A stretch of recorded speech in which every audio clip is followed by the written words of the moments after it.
頑張らなくちゃいけない。多くの方が当たり前のようにそう思っていると思います。ですが、頑張ることをやめると、自然と起きることが起きる。宇宙の不思議な力が望みを叶えてくれるとしたら、どうでしょう。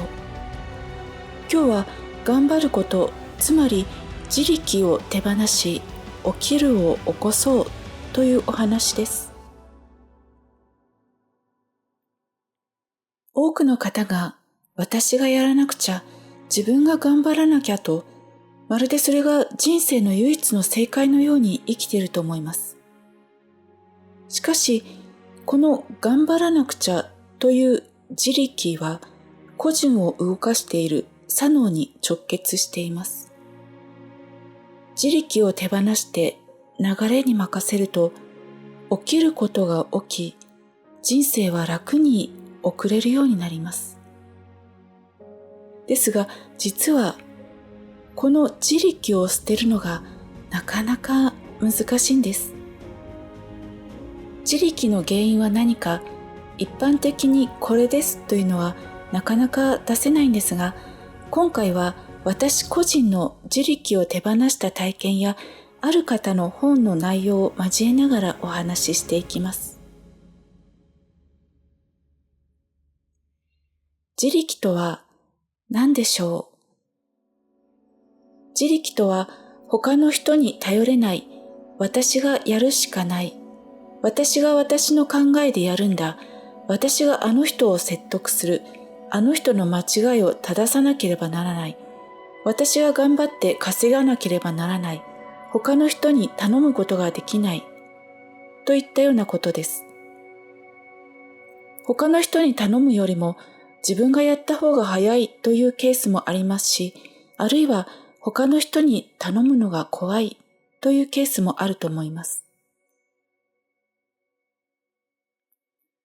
私の大きな無意識に自力とは何でしょうと問いかけたら、大きな無意識からの答えは、自力とは自分が生命であることを信じない部分ということだそうです。つまりこれは左脳をベースにした意識の部分の中でもさらに固い、そういうイメージなのかなと思います。それでは逆に、自分が生命であると信じる部分というのはどういうことなんでしょう。ここでウェン・ダイヤーさんの本をご紹介します。その中で、自力でなければ宇宙の不思議な力が望みを叶えてくれるものと語られています。すべての中に染み通る源泉、エネルギー、そしてそのエネルギーの場にはエゴ以外のすべてがつながっている。それは虫、鳥、動物といった生命あるものから、石、岩、土、植物、水といった無機物まで、あらゆる存在はすべてに染み渡る源泉のエネルギーの場の中に存在します。まるでこのイラストのように、一つの精神が海の水のように、この世界の隅々にまで浸透している、そのような感覚です。このすべてに浸透する一つの精神があり、それはエゴ以外のすべての生き物の中に入り込み、彼らが望むものを自然と引き寄せ、与え、そしてつなげると言われるエネルギーが存在します。エゴ以外のすべての生き物が望むものを自然に引き寄せてくれ、与えてくれ、つながらせてくれるというエネルギーです。エゴとは私の言葉で言う左脳ベースの自己という言い方ですが、その特徴はいくつかあって、一つ目は、私とは私の持つもののことである。私は所有物によって測られる。二つ目は、私とは私の行いである。私は達成したことで測られる。3つ目が、私とは他者にどう思われているかということである。私は評判で測られる。こんなふうに書いてあります。ちなみに残りの3つは、私はすべての人から離れている。私は私の人生に欠けているものすべてから離れている。私は神から離れている。というのが、ウェンダイヤーさんの言うエゴ、私の言う左脳ベースの自己の特徴です。左脳は確かにそういう感じかなと思います。だからこそコミュニケーションの脳であり、人間社会の中で生き抜くための脳なので、人からどう見られているかということを非常に気にするのは確かです。エゴという言葉には心理学用語の中でもいろんな色がついているので正確に伝わりにくいんですけれども、私はエゴという言葉は使わないんですが、確かに自力というのはこのようなものを守るために必死でやっているところはあると思います。他の人にどう思われているのか、近所や人間関係など身近な他者に自分がどう思われているのかは社会生活を送る上で当然気になります。そうした関係性や社会の中で自分の居場所を守るために自己は頑張って自分で物事を何とかしようとするわけですね。どうでしょう。あなたはあなたが持っていることや自分の行いや他の人からどう思われているかということを守ろうとして自分で動くことがありますか？自力というのは一つの精神、意志の力を切り裂いて、かき分け、その後ろにいる自分自身に届かないようにしてしまう。自力でやろうとすればするほど、自然に叶うはずであった一つの大切なエネルギーのようなものが、自分には届かなくなってしまう。自分でやろうとすればするほど、自力が重くなっていくというか、大変になっていく。自力でやろうとすること自体が、もっと穏やかな気持ちで他の人に頼んだりするような柔らかい気持ちを自分に届かなくなってしまう。望んだものが自分に来るような状態にならなくなってしまうんです。では、自力とは何を避けようとしているんでしょうか？なぜ自力でないといけないと感じるんでしょうか？そしてこの自力を一生懸命やって何を得ようとしているんでしょうか？ここで私自身の体験をお話しします。私は大阪の小さな商店街の中の一軒の店舗で育ちました。家の中には家族でないお客さんやご近所の方たちが常に入ってくるスペースがあって、そういった環境の中で自分の心の発達過程で我慢を覚えたんです。0歳の頃からお店の奥にある一つの部屋に置かれていて、泣かないおとなしくしている赤ちゃんでした。それはどうも赤ちゃんである私が泣くと母が怒られるというのが分かっていたようで、泣くのを我慢していたようです。自分の望みを泣いて伝えることをやめてしまった歪んだ赤ん坊でした。そのために20代後半に心身症になり、いろいろ苦しい状態になって、それを乗り越えようとしたことがあります。そして今でも私は自力を完全には離れることができません。赤ちゃんの頃から泣いて自分のことを訴えるということはできなかった。そして子供時代も自分のことを話すことを全くできなくなってしまったように感じます。そして今ようやく自力を手放すことができるようになってきたように感じます。私は何を避けようとしていたのか、なぜ自力でないといけないと信じていたのか、何を得ようとしていたのか、その答えはこうなんです。望みを聞いてくれなかった親、望みを聞いてくれなかった親、望みを聞いてくれなかった親。避けようとしているのも望みを聞いてくれなかった親です。そしてどうして自分がやらなくちゃいけないと思うのか、それは望みを聞いてくれなかった親がいるから。何を得ようとしているのか、それはおそらく望みを聞いてくれなかった親を得たいんだと思います。それで私は自力というものを手放せずに、何でもかんでも引き受けてぐちゃぐちゃになっていくという、あまり社会人としては有能でない感じで過ごしてきました。ただこれについてさらにもう一つ深掘りしていくと、最近自分が満たされてようやく気づいたんですが、私の母もその親から同じように育てられてきて、ひいじいちゃん、ひいばあちゃんが戦争時代、戦後の時代です。手に入ったものは何でも売っていたと聞いています。代々商人という家の業のようなもので、子供は二の次、放置されていたんだと思います。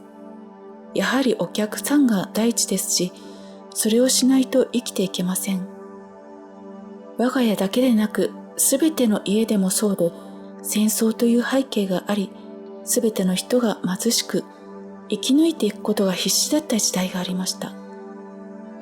それが、この私が放置された赤ちゃんであるということとは切り離せないと思うんです。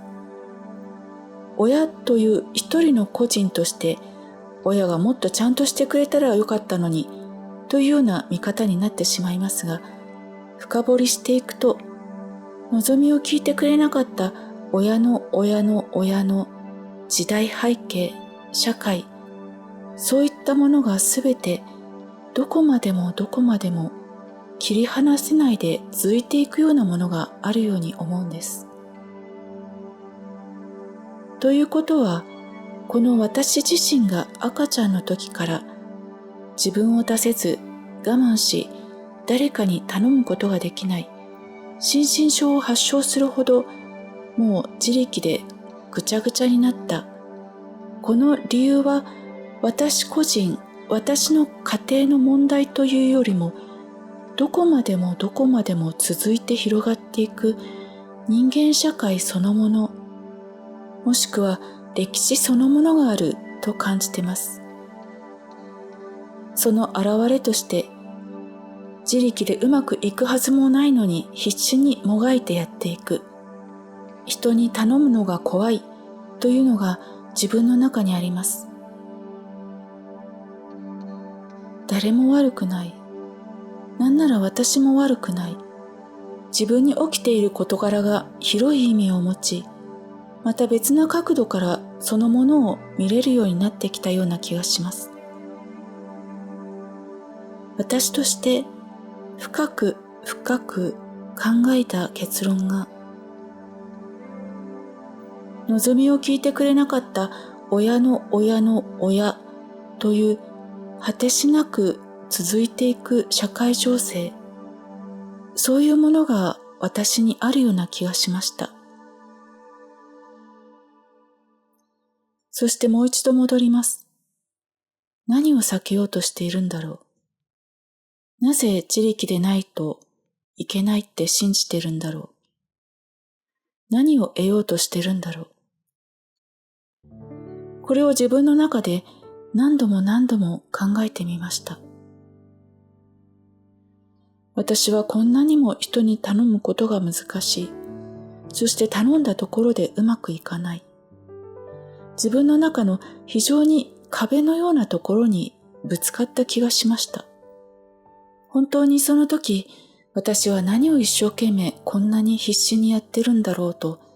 すごく考えました。私はそこで一つの結論として得たのが、わからないということなんです。なぜならば、どこまでも続く、まるでその人間社会の歴史のような、ずっと過去のご先祖まで辿っていったとき、そこに何があるなんてわかりません。たまたまそれが起こり、今私の中に出ているなら、頼んで聞いてもらえなかったことも、許してもいいんじゃないかなって、仕方ないことなんじゃないかなって、自力でやろうとジタバタしてもうまくいかない。全部もう別にどうでもいいのではないか。なんならもうぐちゃぐちゃでいいのではないか。という感じで、個人のトラウマ、子供の頃に辛かったことという個人エピソードから離れたんです。私にはわかりません。大きな世界の現れみたいなもの。だからもうわからない。そんな風になったんです。そしてその結論がこれです。なるほど神様。私にはわかりません。この自力をどうしたらいいのかもわからないし、この先自力をどうしたらいいのかもわからない。頼んでも無理だということも、自分ではどうしたらいいのかもわからないから、もういいです。わからないです。こんな風に一つの大きな空白に到達したんです。今まで自分の悪いところとか、もうちょっと何とかしなくちゃいけないところを一つ一つ扱っていたんですが、私はもうわかりません。空白のままでいいです。となったんです。そうしたら、信じられないことに、頼んでいたことが引き受けてもらえるようになったんです。望みが叶ったんです。起きるが起きたんです。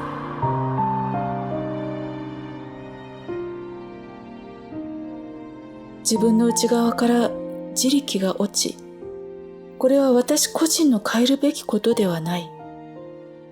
大きな大きな社会の中の歴史の中でずっと紡がれてきたものが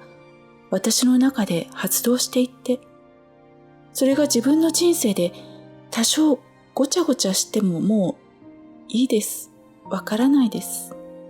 お任せします。となった時に、気づいたら望みが叶ったんです。起きるが起きたんです。自力が手放せないのは私自身の個人のものではない。おそらく同じようなことが他の人にも起きていて、私の親にも起きていた、その親にも起きていた、その親にもその親にもずっと果てしなく起きていたんだけれども、一つの精神、世界を水のように埋めている。本来ならみんながその中で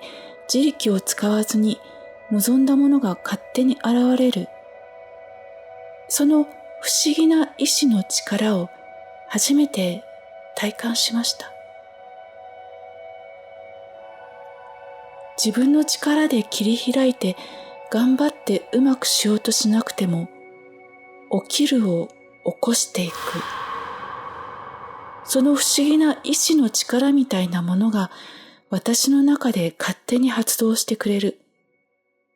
それに任せればいい。私はわかりません。わからないんです。という空白のままでいいのです。これが右脳的なあり方であり、いろんなことが自然につながり合ってうまくいく状態です。手放すということは何かをすることではなく、わからないのはわからないままでいる。空白のままでいる。そうするといつの間にか自力がポロリと床に落ちて、その目に見えない一つの精神のような、私の内側にも浸透しているすべてと同じ精神の一部があるという感覚にたどり着けるのではないかと思います。この状態になると、起きるが起きるのです。宇宙の不思議な力が望みを叶えてくれるのです。